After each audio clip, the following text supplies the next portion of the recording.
Life of A woman as A mom എന്ന് പറയുന്നത് ഒരു ഈസി ടാസ്ക് അല്ല. കാരണം ഫസ്റ്റ് ടൈം മോംസിന് കുഞ്ഞുണ്ടായിട്ട് കുഞ്ഞിനെ കൊണ്ട് എന്താ ചെയ്യണ്ടേ, കുഞ്ഞിനെ എങ്ങനെ എടുക്കണ്ടേ എന്ന് പോലും അറിയത്തില്ല. അത്രയും നാളും പ്രഗ്നൻസി പീരീഡിൽ ഭയങ്കര സുഖമായിരിക്കും നമ്മുടെ ലൈഫ്. കൂടുതൽ ഉറക്കം, ഇഷ്ടമുള്ള ഫുഡ്, നമ്മളാണ് എല്ലാവർക്കും പ്രയോറിറ്റി. ടേക്ക് കെയർ ചെയ്യാനാണല്ലോ ചുറ്റും ആൾക്കാർ.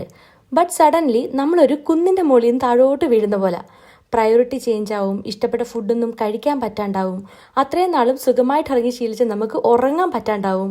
ബ്രസ്റ്റ് ഫീഡിങ്ങിൻ്റെ പെയിന്, സി സെക്ഷൻ്റെ pain, bleeding, hormone changes, mood swings.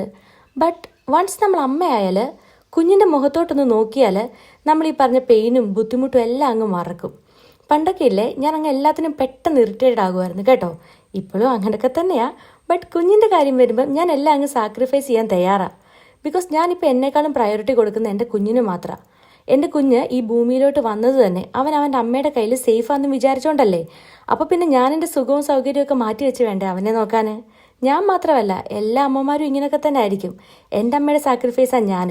അതുപോലല്ലേ എല്ലാവർക്കും.